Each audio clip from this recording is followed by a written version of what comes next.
ইন্না আতাইনাকাল কাউসার, তোমাকে আমি কাউসার দিয়েছি, সম্মান দিয়েছে, মর্যাদা দিয়েছে।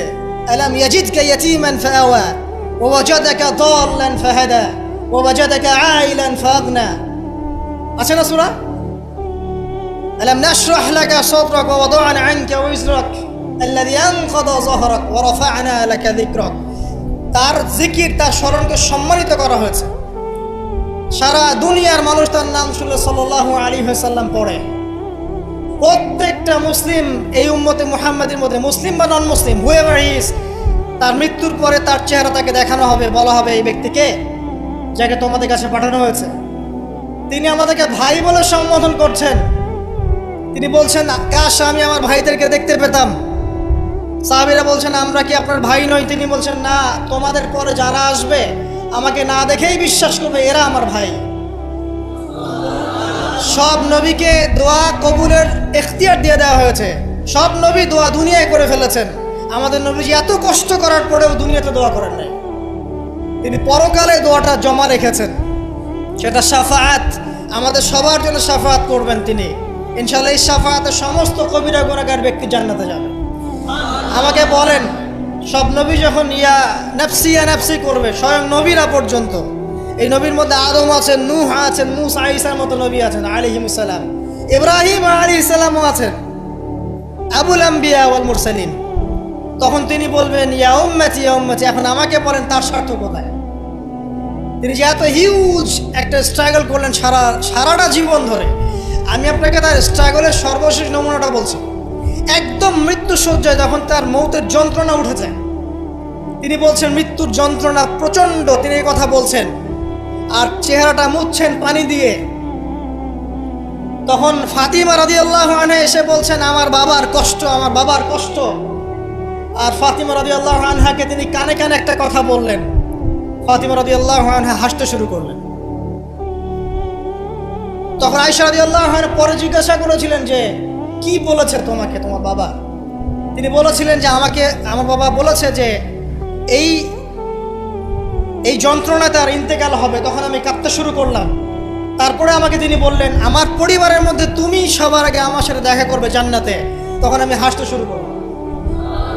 এই জায়গায় একটা ঘটনা ছিল, সেটা হলো যখন তিনি প্রচণ্ড কষ্ট করছেন মৃত্যুর যন্ত্রণায়, ফাতিমা রাদিয়াল্লাহু আনহা তিনি বলছেন, আমার বাবার কষ্ট। নবী সাল্লাল্লাহু আলাইহি ওয়াসাল্লাম বলছেন, শোনো ফাতিমা, লিসেন, এই স্টেটমেন্টটা খুব ভালো করে শোনেন এবং মন থেকে উপলব্ধি করার চেষ্টা করেন। তিনি বলছেন, হে ফাতিমা, আজকের পর থেকে তোমার বাবার কোনো কষ্ট থাকবে না। আমার কথা বুঝতে পারছেন না? আজকের পর থেকে তোমার বাবার কোনো কষ্ট থাকবে না, মানে আজকে তিনি জান্নাতুল ফিরদাউসে চলে যাবেন। এই যে 23 বছর তিনি ছিলেন নবী হিসেবে, প্রতিটা দিন রাত তাকে দিনের জন্য কষ্ট করতে হয়েছে। শারীরিক কষ্ট, মানসিক কষ্ট, খাদ্যের কষ্ট, বাসস্থান। আচ্ছা, আমরা তো অনেক কথা বলি অনেক নেতাদেরকে নিয়ে, অনেক দার্শনিক, বিজ্ঞানী, সমাজবিজ্ঞানী, ফিলোসফার, বুদ্ধিজীবী ইত্যাদি। আমাদের যা আছে আমরা একটু মিলাই। নবী সাল্লাল্লাহু আলাইহি ওয়াসাল্লামের কি ছিল?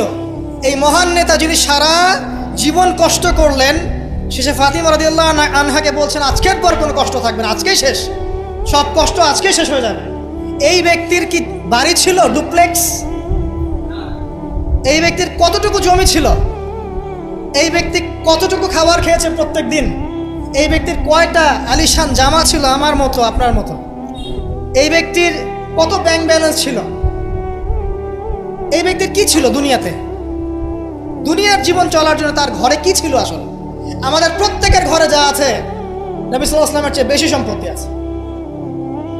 এই হিউজ স্ট্রাগল তিনি করলেন কার জন্য, মানে কাদের জন্য? তিনি পেলেনটা কি? এক কথায় উত্তর হচ্ছে, এই কষ্ট তিনি করেছেন উম্মতে মুহাম্মাদির জন্য। আফসোস, দুর্ভাগ্য যে আজকে উম্মতে মুহাম্মাদির মধ্যে এক শ্রেণীর মানুষ তার চরিত্র নিয়ে কথা বলে, দুঃসাহস করে, লজ্জায় তাদের মাথা হেড হয়ে যায় না। লজ্জা থাকতে হয় মানুষের মধ্যে। তো ধরেন কেউ একজন আপনার প্রতি ইহসান করেছে, অনেক উপকার করেছে আপনার, আপনি যদি তাকে নিয়ে ভালো মন্দ কথা বলা শুরু করেন, বুঝতে হবে আপনার নির্লজ্জ প্রকৃতির মানুষ, আপনি লজ্জাই নেই আপনার। আপনি একজন মানুষের কাছে ইহসান বোঝার, সে আমার জন্য কত পরিশ্রম করেছে, আপনার তো তার পা ধুয়ে দেওয়া উচিত। সাহাবা একরাম রাদিয়াল্লাহু আনহুম এই কাজটাই করতেন। এবং তারা আল্লাহ এবং তার রাসূলকে আপন মনে করতেন। কোনোদিন তার কাছে গিয়ে কোনো হাত যে পেতেছে কখনো ফিরে আসে নাই খালি হাতে। কোনোদিন কেউ দান চেয়েছে তিনি ফিরিয়ে দেননি। একদিন নামাজে দাঁড়িয়েছেন, ইকামত হওয়ার পরেও আবার বাসা চলে গিয়েছেন। সাহাবীরা অবাক, কি ব্যাপার? একটু পর ফিরে আসলেন, বললেন আমার কাছে কিছু দিনার ছিল, এগুলো সদাকা করে দিয়ে তারপরে নামাজে দাঁড়াবো। সবসময় সত্য বলেছেন, সত্যের উপর ঠেকেছেন, এতিমদের খোঁজ নিয়েছেন, বিধবাদের পাশে ছিলেন, উম্মাকে ঐক্যবদ্ধ করেছেন, মানুষের মাঝে ভেদাভেদ দূর করেছেন, এক ওয়ান উম্মাহ ন্যাশন গঠন করেছেন, সুদ দূর করেছেন, মাদক দূর করেছেন, শিরক দূর করেছেন, আল্লাহ ভোলা মানুষকে আল্লাহকে চিনিয়েছেন, পরকালকে চিনিয়েছেন, মানুষকে জান্নাতের পথ দেখিয়েছেন। কি করেন নাই? আপনি আমাকে একটা সেক্টর দেখান যেটা মানুষ করার বাকি থাকে, যেটা তিনি করেন নাই, একটা সেক্টর দেখান। তারপরে মহান মানুষের সম্পর্কে আমরা বাজে ধারণা লালন করছি, আজে বাজে কথা বলছি। দেখুন, এখন মুসলিমদের হয়তো কিছু করার নাই, বদদোয়া তারা করবে, এবং এই বদদোয়ায় নিঃসন্দেহে ইফেক্টেড হবে তারা যারা নবী সাল্লাল্লাহু আলাইহি ওয়াসাল্লামের সাথে শত্রুতা করছে, কোনো সন্দেহ নাই। কিন্তু এমন একটা সময় আসবে, দেখবেন আজকে থেকে 100, 200, 500 বছর, কত বছর আমরা জানি না, এই পৃথিবীর বুকে নবী সাল্লাল্লাহু আলাইহি ওয়াসাল্লামকে নিয়ে একটা বাজে মন্তব্য করার মানুষ অবশিষ্ট থাকবে না ইনশাআল্লাহ। এটা আসবেই। কবে? ননসেন্স প্রশ্ন, আমি জানি না, কিন্তু আল্লাহ এবং তার রাসূল কোরআন হাদিসে বলেছেন আসবেই। ওটা না আসা পর্যন্ত কিয়ামত হবে না ইনশাআল্লাহ। আমি আর খুতবা লম্বা করছি না, আর অনেক কথা হয়তো বলতে পারতাম, আমাদের হাতে টাইম কম, শুধু এখানে একটা পয়েন্ট বলে শেষ করে দিব।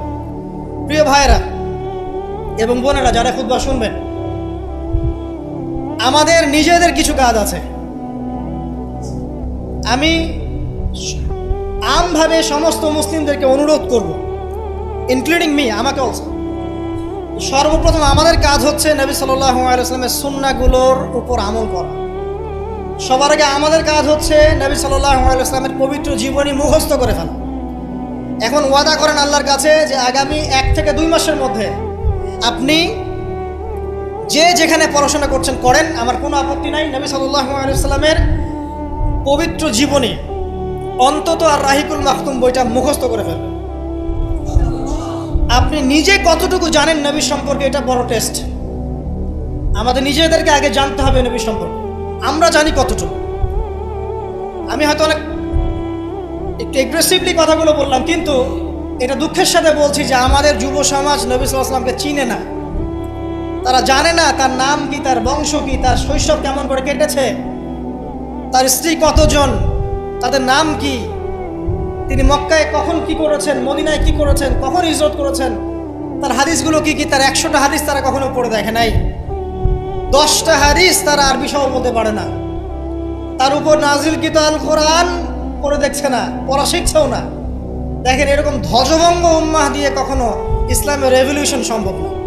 যত বড় বড় কথা বলেন না কেন, যতদিন যাবে জমিন আরো সংকীর্ণ হতে থাকবে।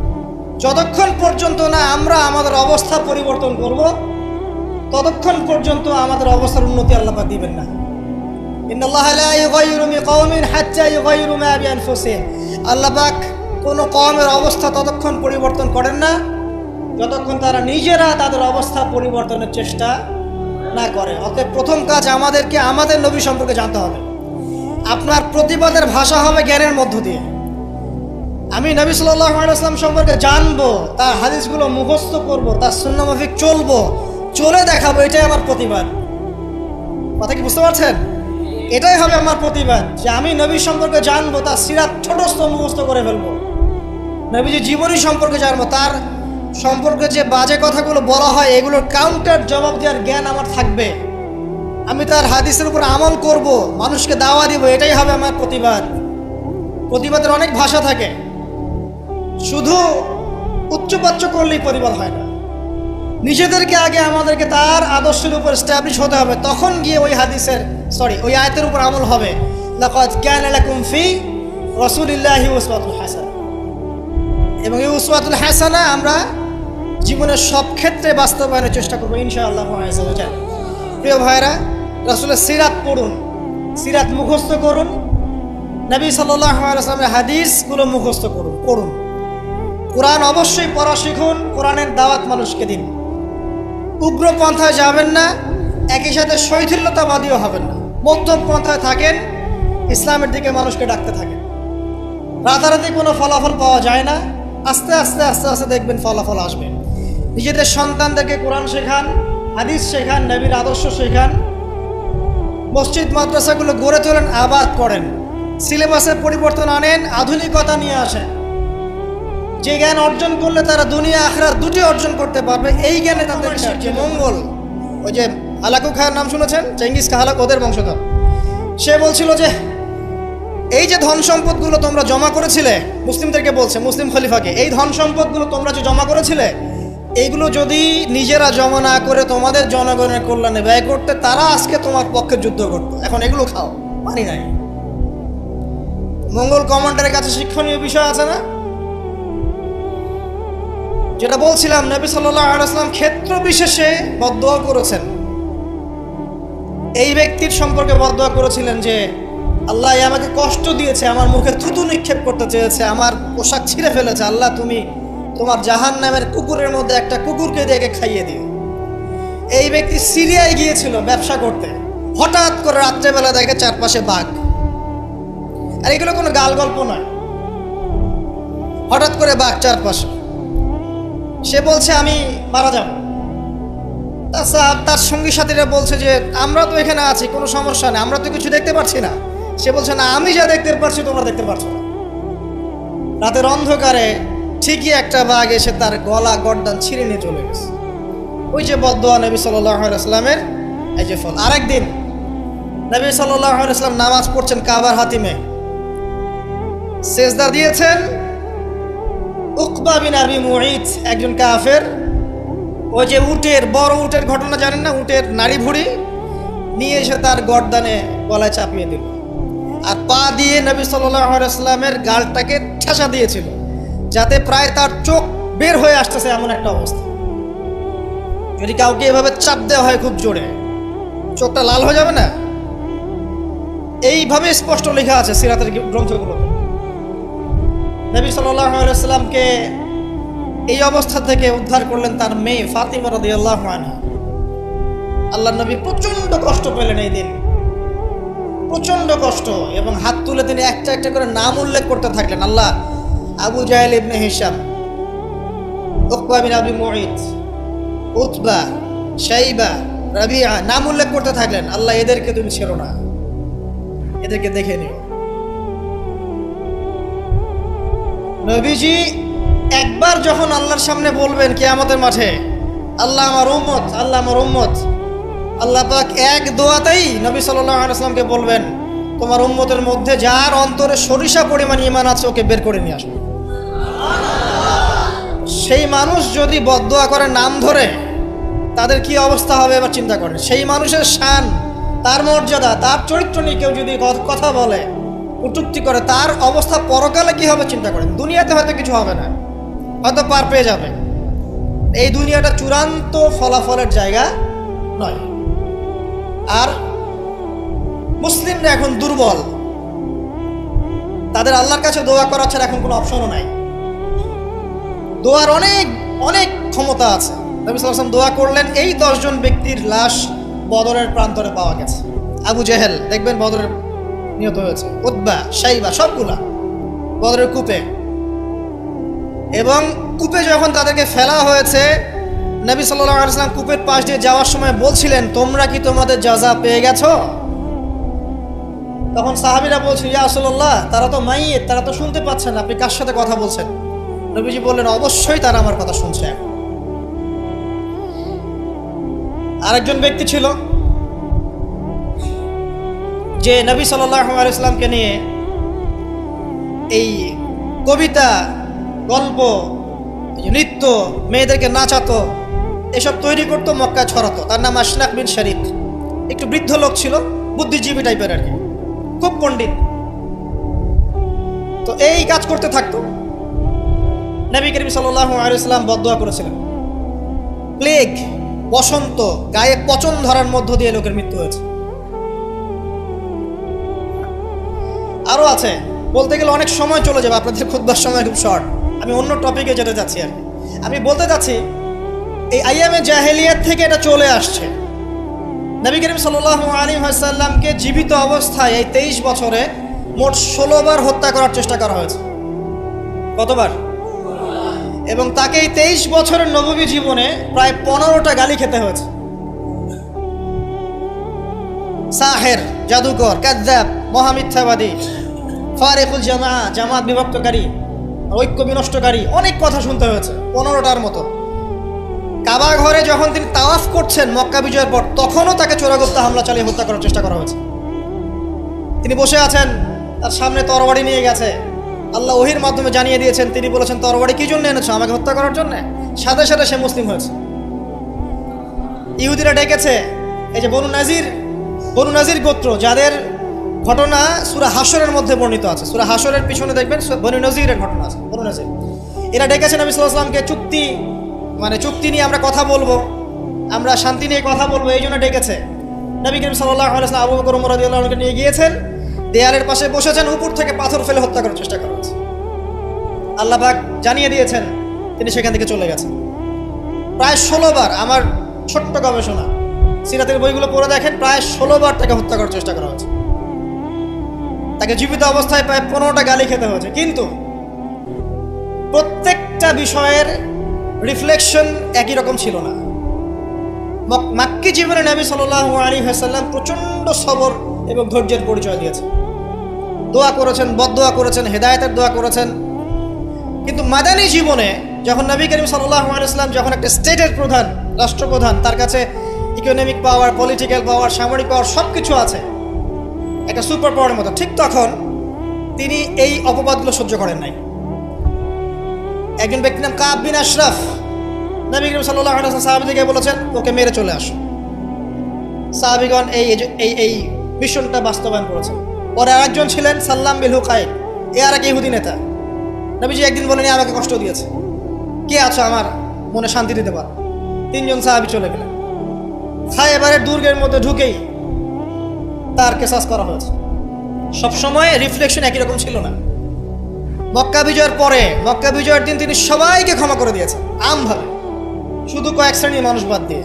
যার মধ্যে এক শ্রেণী হচ্ছে যারা নবী করিম সাল্লাল্লাহু আলাইহি ওয়াসাল্লামকে সারা জীবন বিভিন্নভাবে কথা, গান, লেখা, নর্তকী বিভিন্নভাবে তাকে কষ্ট দিত। ইবনু খাতাল নামে একজন ব্যক্তি ছিল, সে কাবা ঘরে গেলাফ ধরে ঝুলেছিল। ওই অবস্থায় আলী রাদিয়াল্লাহু আনহু তাকে হত্যা করেছে। আমি আপনাদেরকে বলছি না যে এটা সলিউশন, আমি এটা বলছি না আপনাদেরকে।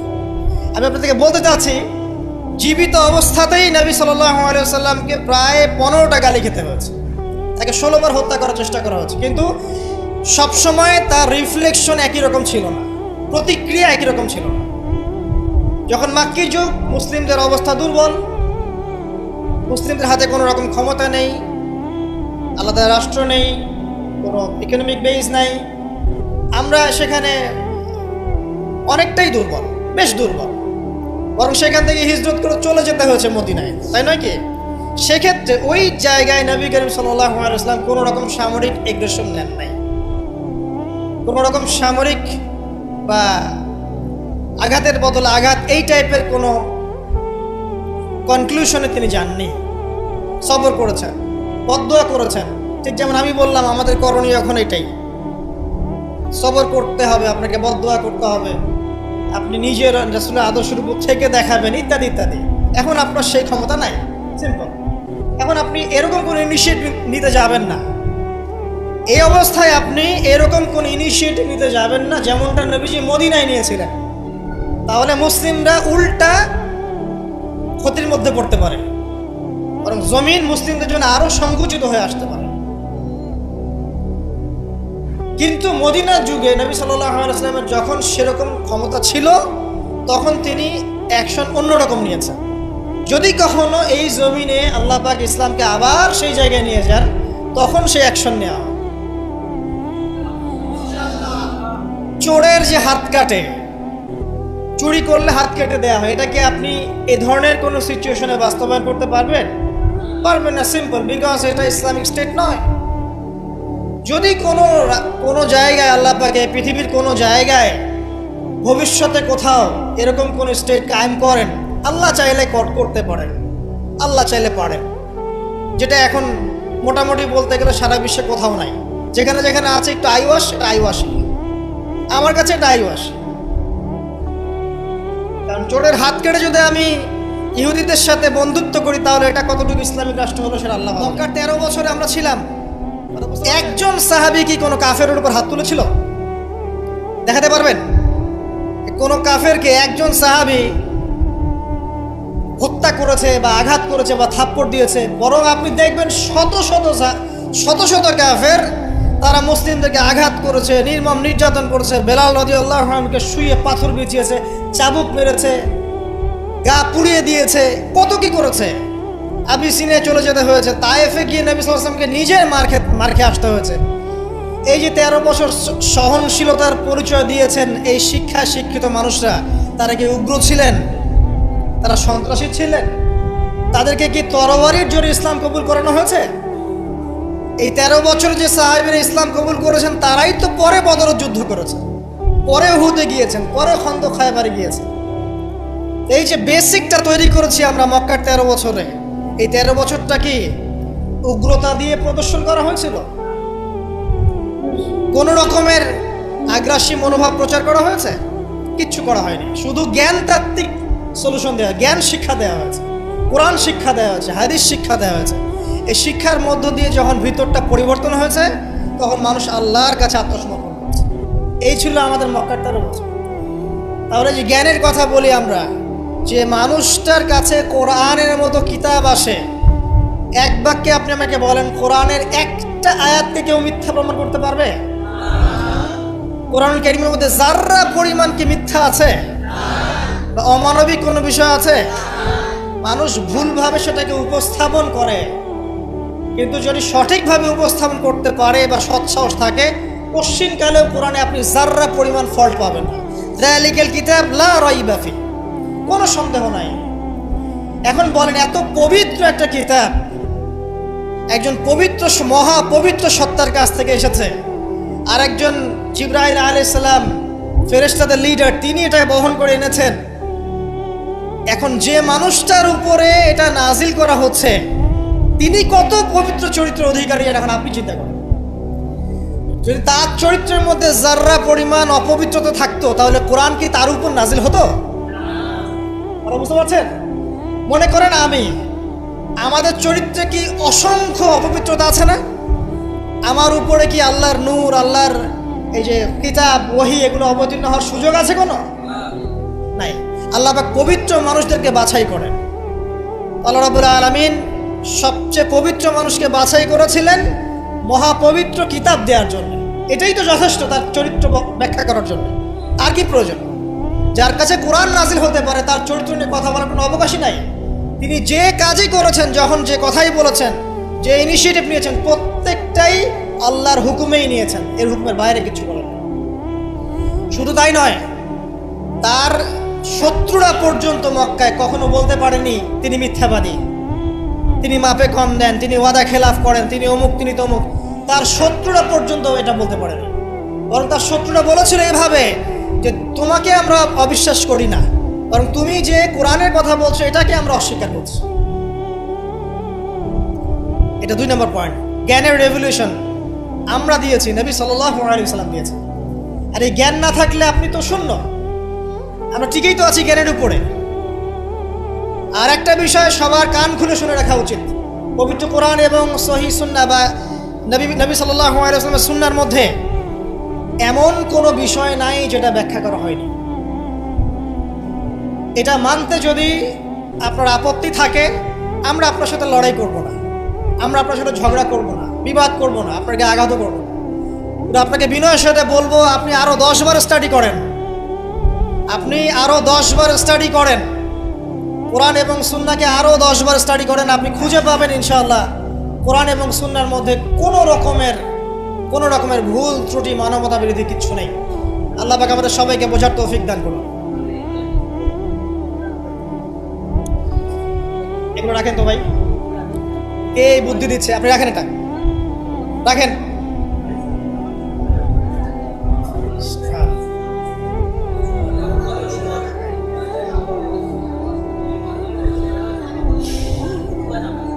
কয়টা পয়েন্ট বলেছি ভাই?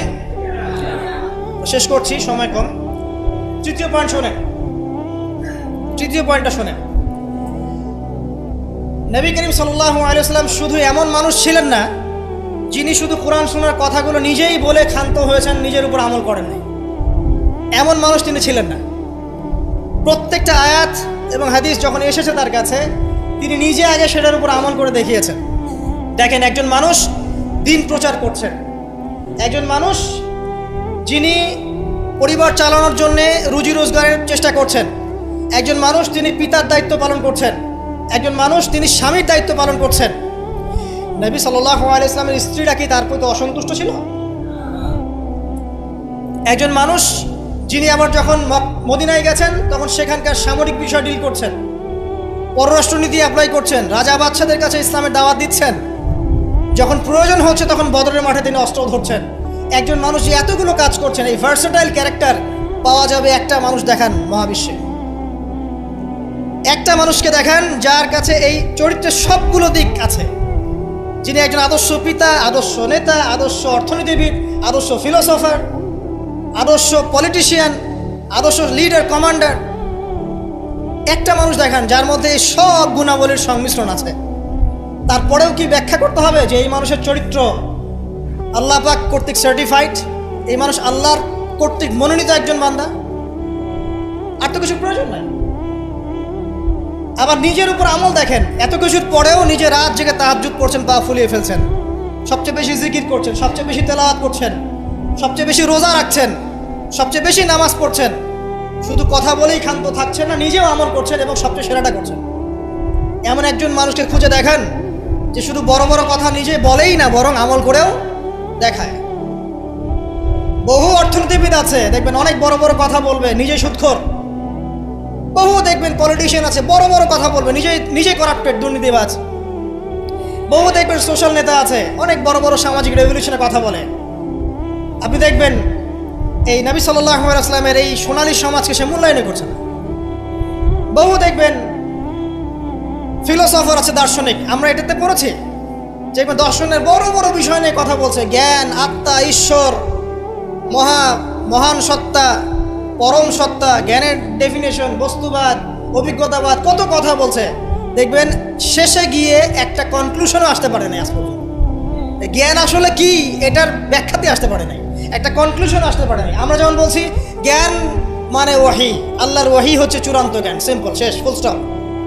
আল্লাহর ওয়াহি হচ্ছে চূড়ান্ত জ্ঞানের উৎস, আল্লাহর ওয়াহি হচ্ছে চূড়ান্ত জ্ঞানের উৎস, ফুল স্টপ। এটা আমাদের কমপ্লিমেন্ট, আমাদের আকীদা, মানহাজ। আর তাদেরকে দেখবেন জ্ঞান মানে বুদ্ধি, জ্ঞান মানে অভিজ্ঞতা, জ্ঞান মানে সমন্বয় ইত্যাদি বলতে বলতে মুখের ফেনা উঠে যাচ্ছে, কোনো কনক্লুশন আসতে পারছে না কেউ। নবী সাল্লাল্লাহু আলাইহি ওয়াসাল্লাম এমন একজন মানুষ ছিলেন যিনি সব কিছু শুধু আলোচনা করেই, ব্যাখ্যা করেই আর মানুষকে দাওয়াত দিয়ে ক্ষান্ত ছিলেন না, বরং তিনি কাজ করে দেখিয়েছেন। অ্যাজ এ ফিলোসফার তিনি সফল, অ্যাজ এ পলিটিশিয়ান সফল, অ্যাজ এ সামরিক লিডার তিনি সফল, একজন কূটনীতিবিদ তিনি সফল, সমাজবিজ্ঞানী তিনি সফল, অ্যাজ এ ফাদার তিনি সফল, অ্যাজ এ হাজব্যান্ড তিনি সফল। কি চাচ্ছেন?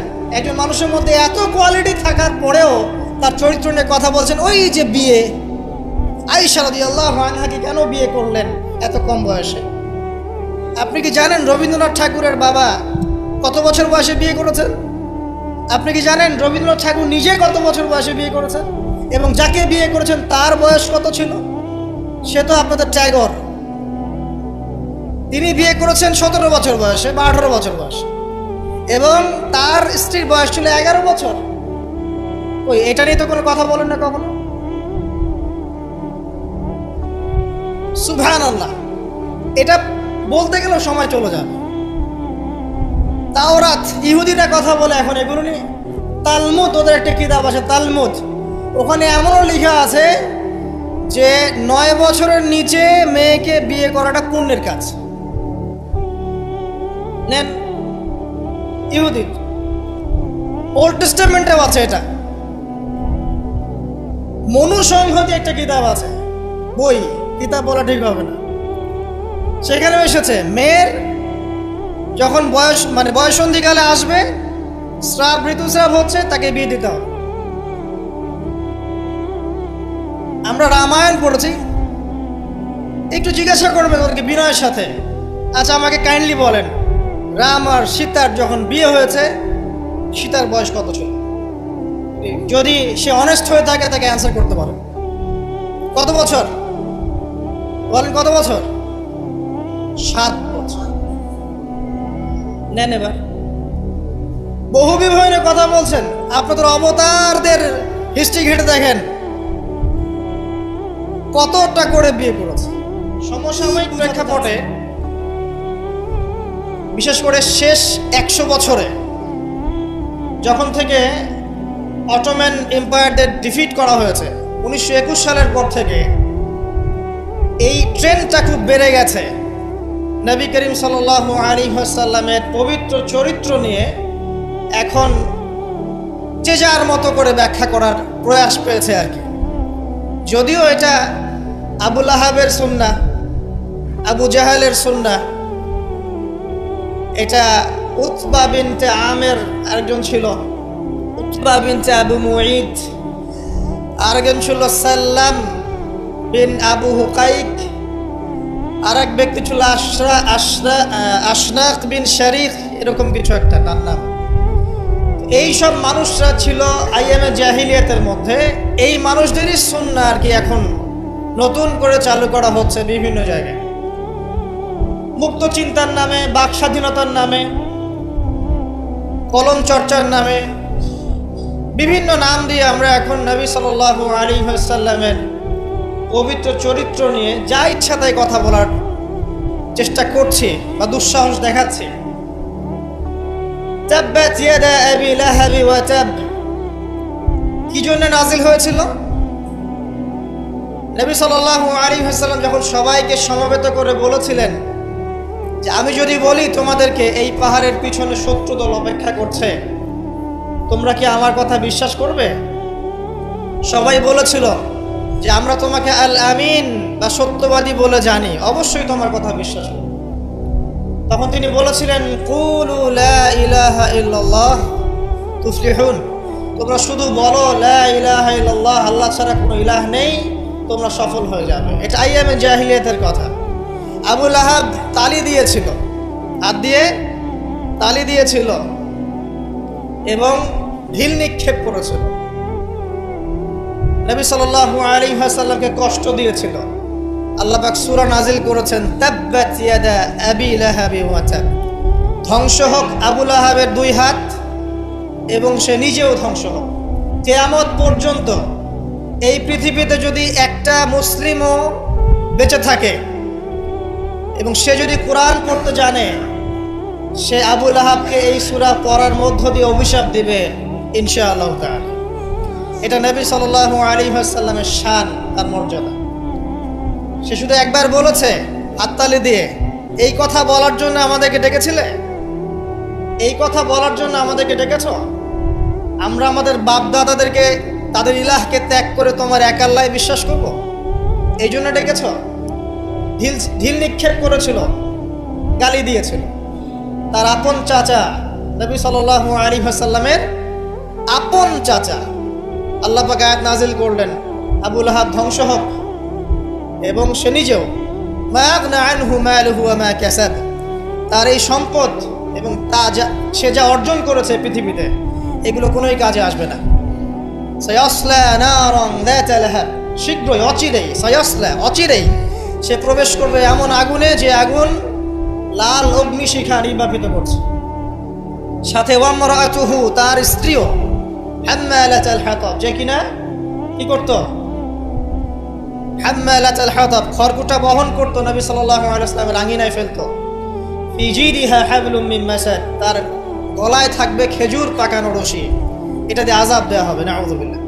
কিয়ামত পর্যন্ত যত মানুষ বেঁচে থাকবে মুসলিম, যারা কোরআন পড়বে, ছোট হোক বড় হোক, ধনী গরিব, সাদা কালো, যে কোনো জায়গার, যে কোনো জাতির, যে কোনো বর্ণের, যে কোনো রঙের, আবু লাহাবকে সে কিয়ামত পর্যন্ত গালি দিতে থাকবে।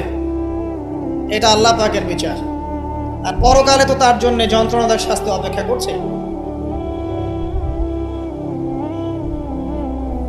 আরেকজন ব্যক্তি ছিল যার নাম উতাইবা, এ আবু লাহাবেরই ছেলে। একদিন নবী সাল্লাল্লাহু আলাইহি ওয়াসাল্লামকে সে গিয়ে বলছে ওয়ান নাজমি ইযা হাওয়া, এই সূরার এই প্রথম দিকের আয়াতগুলো আমি বিশ্বাস করি না। এক পর্যায়ে নবী সাল্লাল্লাহু আলাইহি ওয়াসাল্লামের সাথে বাকবিতণ্ডা করতে লাগলো। আমাদের নবীজি তো তর্ক করতেন না, স্বল্পভাষী, মিষ্টিভাষী, নরম মানুষ ছিলেন, তর্ক করতেন না, নিজে কাউকে কখনো একটা থাপ্পড়ও দেননি, এমন মানুষ ছিলেন। তো সেই মানুষটাকে সে মুখে থুতু নিক্ষেপ করেছিল, তবে এই থুতুটা তার মুখ পর্যন্ত পৌঁছে নাই, আল্লাহ পাক পৌঁছাতে দেননি। আরো কষ্ট দেওয়ার জন্য তার জামা টানা হেঁচড়া করছিল। আর রাহিকুল মাখতুম বইয়ের মধ্যেই আছে, পড়ে দেখবেন। আল্লামা সফিউর রহমান মোবারকপুরি রাহিমাহুল্লাহ রচিত আর রাহিকুল মাখতুম, যেটা 1187টা বা 85টা বইয়ের মধ্যে ফার্স্ট প্রাইজ পেয়েছে, প্রথম স্থান অধিকার করেছে এই বই। এখানেই লেখা আছে। তো নবী সাল্লাল্লাহু আলাইহি ওয়াসাল্লাম কষ্ট পেয়েছিলেন। কষ্টে তখন তিনি বলেছেন আল্লাহর কাছে, ওই মুহূর্তে বলেছেন, আল্লাহ,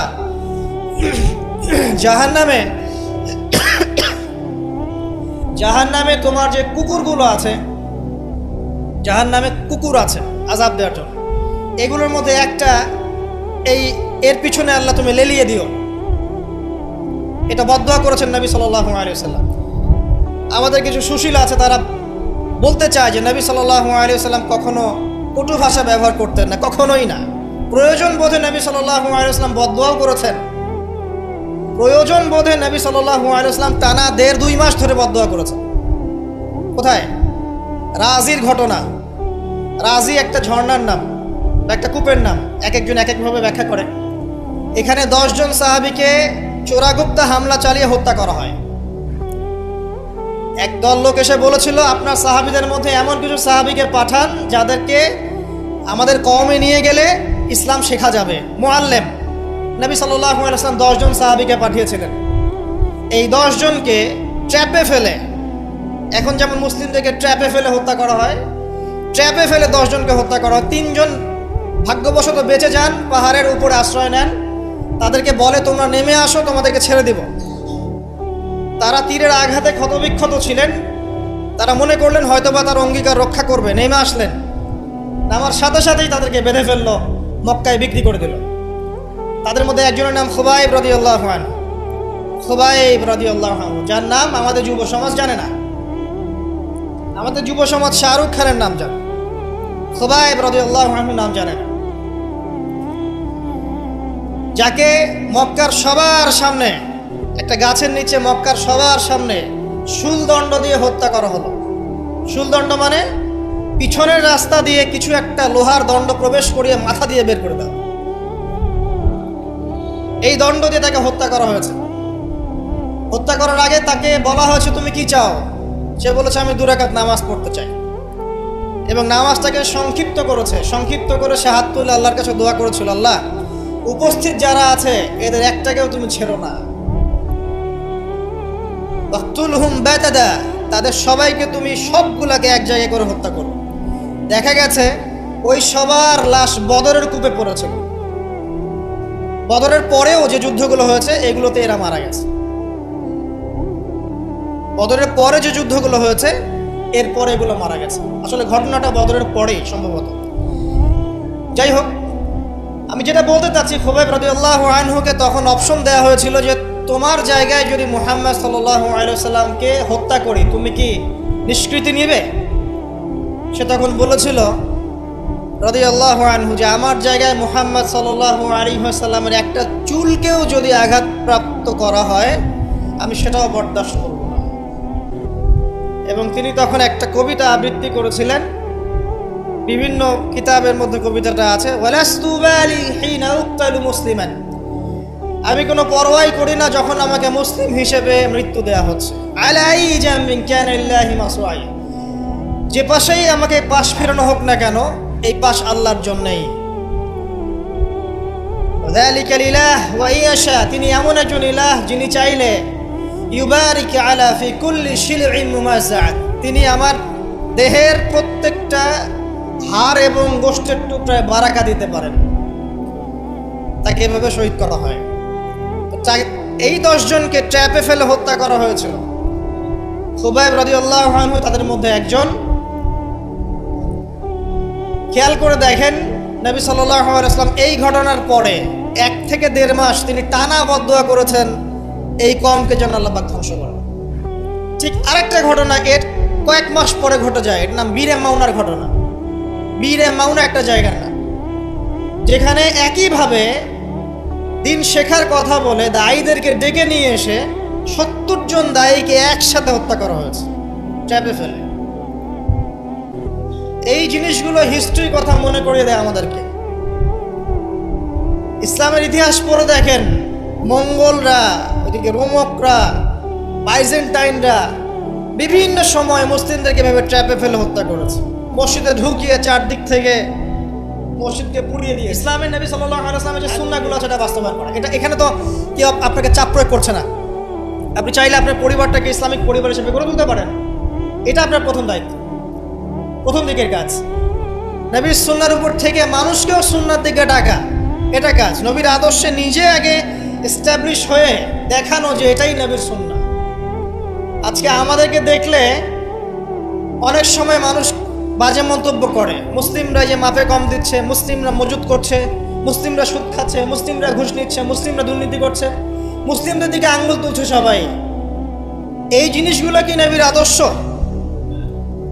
আমরা তো নিজেরাই নবী করিম সাল্লাল্লাহু আলাইহি ওয়াসাল্লামের আদর্শের উপর অ্যাপ্রোপ্রিয়েটলি থাকতে পারছি না, তাহলে আমরা কি সত্যিকার অর্থেই আদর্শ উম্মাহ হতে পেরেছি? আমাদের প্রথম কাজ আগে এইটা, আগে নিজের উপর এটা ইমপ্লিমেন্ট করা। দেখবেন এভাবে যখন আমরা প্রত্যেকেই নবীর সুন্নাহ মেনে চলবো, জীবনে, পারিবারিক জীবনে, ইবাদতে, অর্থনীতিতে, সমাজে, চলাফেরায়, মুআমালাতে, দেখবেন ইনশাআল্লাহ তাআলা আস্তে আস্তে আস্তে আস্তে দেখবেন পরিবেশ পরিস্থিতি সব পরিবর্তন হবে। তাই প্রথম নসিহত, অনেকেই কিছু উগ্রপন্থী কমেন্ট করে থাকেন ফেসবুকে, এইটা ওইটা, এগুলো তো যাবেন না প্রিয় ভাইয়েরা। এগুলো আমাদের দিনের জন্য উল্টা ক্ষতি ডেকে আনবে, এবং যারা ইচ্ছাকৃতভাবে মুসলিমদেরকে উস্কায়, তারা চায় যে মুসলিমরা এমন কোনো কাজ করুক যাতে তারা মুসলিমদেরকে ডমিনেট করার কোনো সুযোগ খুঁজে পায়। আত্মঘাতী কোনো পদক্ষেপে যাবেন না, এটা আমার প্রথম নসিহত।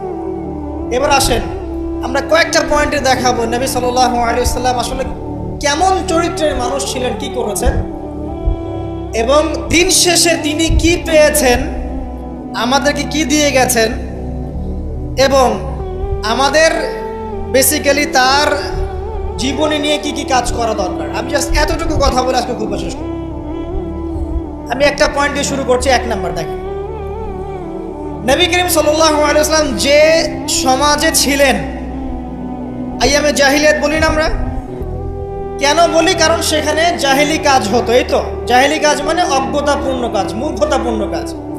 তাহলে জাহেলকে যে জাহিলিয়াতের কাজ করে সেই জাহেল, আলেমকে যে ইলম অনুযায়ী আমল করে সে আলেম, একইভাবে জাহেল সে যে জাহিলিয়াতের কাজ করে। আইয়ামে জাহিলিয়াতে নবী সাল্লাল্লাহু আলাইহি ওয়াসাল্লাম যখন নবী হচ্ছেন বা নবী হওয়ার আগে পরের সময়টা আপনি একটু সিরাত ঘাটাঘাটি করে দেখেন, দেখবেন ওখানে মেইন সমস্যা ছিল শিরক, আল্লাহ পাকের একত্ববাদের সাথে শিরকের মিশ্রণ 1 নাম্বার। 2 নাম্বার ছিল রিবা, সুদ। সমাজের ইকোনমি পুরো সুদ ভিত্তিক ছিল। 3 নাম্বার দেখবেন মাদক, খামার, খালি মাদকের ছড়াছড়ি। 4 নাম্বার দেখবেন এই যে নারী জাতির ফিতনা, নারীর অবমাননা, নারীকে মোটেই মূল্যায়ন করা হতো না। তবে এতটুকু বলে নেই, ওই যুগেও নারীদের পোশাকটা শালীন ছিল এই যুগের চাইতে। ওই যুগেও নারীদের পোশাকটা শালীন ছিল এই যুগের চাইতে, কিন্তু ওদেরকে অধিকার দেওয়া হতো না, বৈবাহিক অর্থনৈতিক অধিকার দেওয়া হতো না। জেনা ছিল বেশি, ব্যভিচার ছিল বেশি, জুয়া এগুলো বেশি ছিল, এবং গোত্রীয় হানাহানি, দ্বন্দ্ব সংঘাত বেশি ছিল। এখন আপনি একটু ঠান্ডা মাথা চিন্তা করেন যে এই প্রত্যেকটা প্রবলেমস এখনকার বিশ্বে নাই, ওই জাহিলি যুগের চেয়ে বেশি আছে না কম আছে?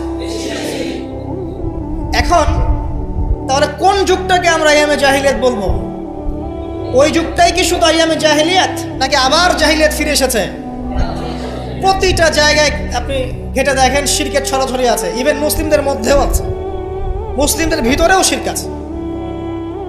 প্রতিটা ডিপার্টমেন্ট ঘাটেন রিবা আর রিবা, সুদ ছাড়া আমরা চলতে পারি না। সুদ খাবো আর বলবো যে নবীকে গালি যারা দিয়েছে ওদেরকে হত্যা করো, এই কথা বলছি আমরা, তাই না? নিজে আবার সুদ খাও। তুমি নিজেই তো আল্লাহ এবং তার রাসূলের সাথে যুদ্ধ করছো। আল্লাহ পাক কি বলেছেন? যে ব্যক্তি সুদ ছাড়ছে না সে কার সাথে যুদ্ধ করছে? আল্লাহ এবং তার রাসূলের সাথে যুদ্ধ করছে। তাহলে কোন মুখ নিয়ে আমি কথা বলতে পারি যখন আমি নিজেই রিবা খাই? পরিবর্তনটা কোথায় দরকার ভাই? নিজেদের আগে না? আচ্ছা, এখন দেখেন সারা ওয়ার্ল্ড রিবা কেন্দ্র। আমি এটা নিয়ে এখন ব্যাখ্যা করতে যাচ্ছি না। এরপরে মাদক, আপনারাই ভালো জানেন যে প্রত্যেকটা যুব সমাজের এই যে সেক্টর, স্কুল লেভেলের বাচ্চারা পর্যন্ত এখন ভয়াবহ সব মাদক সেবন করছে। এগুলোর নামও শুনিনি আমরা কখনো। মাদকদ্রব্য নিয়ন্ত্রণ অধিদপ্তর তাদের যত কাজ করছে, ক্লান্ত হয়ে যাচ্ছে, তাও মাদক থামাতে পারছে না। প্রশাসনের লোকজন মাদকের পিছনে রেড দিতে দিতে, মিশন চালাতে চালাতে ক্লান্ত হয়ে যাচ্ছে। একটাকে ডিফেন্ড করছে, আরেকটা নতুন মাদক আসছে। দেখবেন এগুলো কি পরিকল্পিত না? একটা যুব সমাজকে ধ্বংস করার জন্যে। দেখেন ওই জাহেলিয়াত এখন নাই। নারীর যে ফিতনা, অবমাননা, এটা কি আগের চেয়ে বেড়েছে না কমেছে? এই সংক্ষিপ্ত সময় আমি ব্যাখ্যা করতে যাচ্ছি না, আপনারা ভালো জানেন বেড়েছে না কমেছে। মেয়েদের পোশাক, এখন মেয়েদের পোশাক আছে না ছেলেদের পোশাক? পোশাক পরেও মেয়েরা নগ্ন থাকছে না? ফ্যামিলিস্ট রেভলিউশনের কারণে মেয়েরা ছেলেদের জায়গা নিয়ে নিয়েছে না?